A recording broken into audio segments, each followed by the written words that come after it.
Bo jak czasem te reklamy jeszcze to jakoś tak wplatają, to jest fajnie, ale po prostu jak jest tak nachalnie, to aż nie mogę.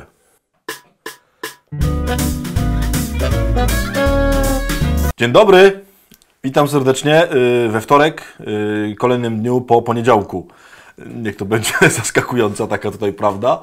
Bardzo się cieszę, że się spotykamy, aczkolwiek bardzo proszę oglądać, bo tutaj coś czuję, że tak, że nie oglądacie. To proszę oglądać. Dzisiaj ciekawostka z innego świata, nie będzie o zwierzątkach, tylko ciekawostka taka imperialistyczno-szpiegowsko-biznesowo-marketingowo-finansowa.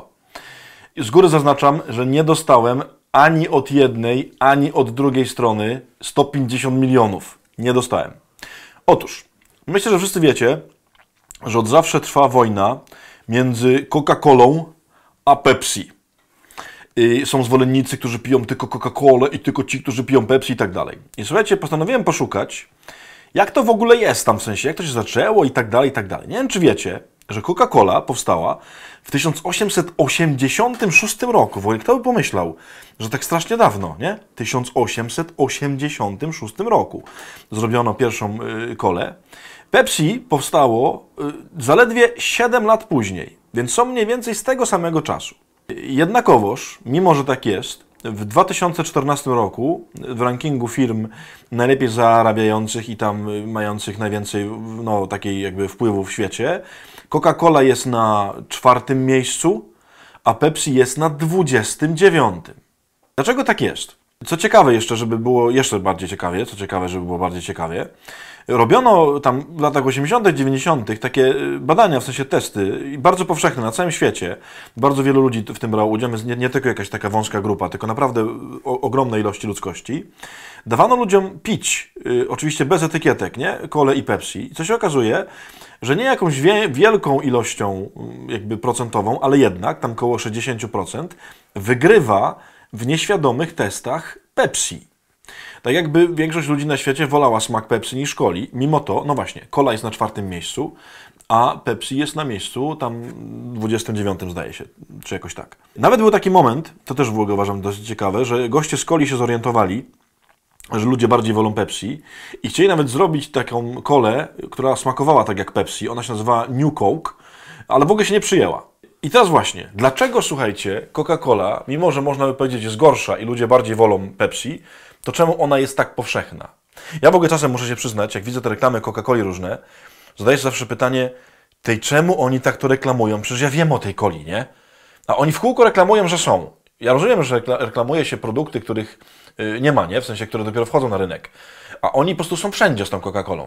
Ja mówię, czemu oni mi to reklamują? Przecież wiem, że są. Przecież wiem, że będę to pił. Nie? To czemu mi się reklamują ciągle? I uwaga, właśnie tu jest cały biznes. W sensie właśnie tutaj jest ciekawostka. Otóż Coca-Cola, oczywiście to nie jest jedyna firma na świecie, wygrała przez to, że ma jedną z najbardziej po prostu wszędzie obecnych, nieustannie powtarzanych, w kółko ciągniętych jakby wizualizacji swojej marki. Po prostu oni weszli w głowę prawie wszystkim ludziom na świecie. Mało tego, połączyli jeszcze to wejście w głowę z bardzo pozytywnymi wartościami. Nie wiem, czy zauważyliście, że Coca-Cola ma większość tych reklam związanych z rodziną, ze świętami, z wartościami prorodzinnymi i tak dalej. Pepsi jest zupełnie inna. Ona często idzie w jakieś takie rzeczy tam, bądź inny, wyjątkowy i tak dalej. I właśnie dlatego cola wygrywa, że stała się tak powszechna, tak wszędzie obecna, związała się z naturalnym naszym życiem.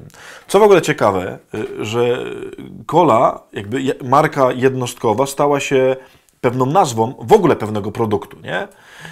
Że cola to jest nazwa na różne rzeczy. Jest kilka takich marek, na przykład, nie wiem, Pampersy, nie? To też jest konkretna marka, a już się upowszechniło, że wszystkie te tam wkładane między nogi pieluchy to są Pampersy, tak? Czy na przykład, nie wiem, Jeep. To też jest bardzo konkretna firma, która robi konkretny samochód, ale słowo Jeep już się przyjęło na całą gamę tego rodzaju samochodów i tak dalej. Jest wiele takich rzeczy, które się rozpowszechniły. O, szampan na przykład. Szampan też był kiedyś jednym rodzajem, po prostu marką tego alkoholu, a w tej chwili już wszystkie inne marki też nazywamy szampanem. Czemu to mówię? Nie dlatego, że dostałem kasę od Coca-Coli albo dostałem kasę od Pepsi. Nie. Dlatego, że chciałem powiedzieć, że właśnie w taki sposób działa szatan. No i teraz to się porobiło. Bo to wychodzi, że Coca-Cola to jest szatan. Oczywiście nie o to mi chodzi, tylko to jest taktyka szatana. Szatan, kiedy chce nam wejść do głowy, to oczywiście czasem zaatakuje jakimś tam dużym kalibrem, nie? Po prostu walnie jakimś mocną pokusą. Ale jego normalna strategia polega na tym, że szatan nas po prostu osacza z każdej możliwej strony ciągle powtarzaną pokusą, ciągle powtarzaną propozycją takiego albo innego sposobu myślenia, patrzenia, rozpoznawania rzeczy i tak dalej. To jest jego taktyka, która jakby jest najbardziej skuteczna. To wystarczy w ogóle zobaczyć w świecie. Kiedy szatan chce na przykład coś rozwalić, nie? Chce rozwalić rodzinę, chce rozwalić jakieś wartości chrześcijańskie, chce rozwalić jakieś po prostu dobre wartości, to po prostu próbuje rozprzestrzenić po całym świecie jakieś takie wynaturzone, trochę inne wartości, żeby one ogarnęły wszystko. I w pewnym momencie człowiek ma tak, że myśli, kurczę, no wszędzie tak wszyscy myślą, wszędzie tak wszyscy mówią, no chyba coś w tym musi być. Dokładnie tak samo działa Coca-Cola. Po prostu tak nam się już, że tak powiem, oklepała, tak nam się już zobaczyła w tej swojej marce, że już ją traktujemy zupełnie zwyczajnie. Mimo że, no uwaga, tam nie ma nic zdrowego, tam nie ma nic fajnego. Mówię to z przykrością, bo ja lubię kolę, ale taka jest prawda. Tak właśnie działa zły. Moi drodzy, co trzeba robić?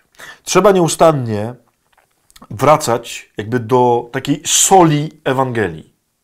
Nie zmienimy całego świata i to nie jest tak, że odeprzemy ten taki ogólnoświatowo-masowy atak różnych złych propozycji, które nam zły daje. I w ogóle nie warto to robić. Takie krzyczenie, że jest źle w ogóle bez sensu. Nie. Musimy zrobić coś innego.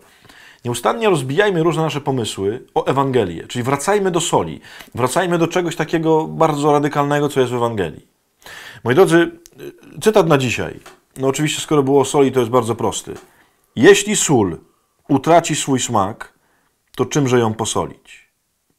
Czyli jeśli nie będziemy od Pana Jezusa, od Chrystusa, brali nieustannie pomysłu na to, co jest dobre, a co złe, co warto, czego nie warto, co jest piękne, a co jest brzydkie, co nas prowadzi do szczęścia, a co prowadzi do nieszczęścia. Jeśli nie będziemy od Niego ciągle tego brali, to po prostu w pewnym momencie rozmyjemy się.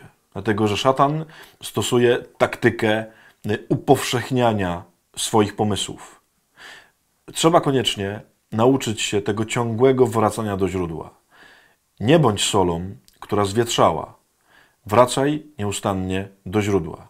Nie idźmy, nie dajmy się zwieść tej taktyce, którą się posługuje książę ciemności. Nie warto.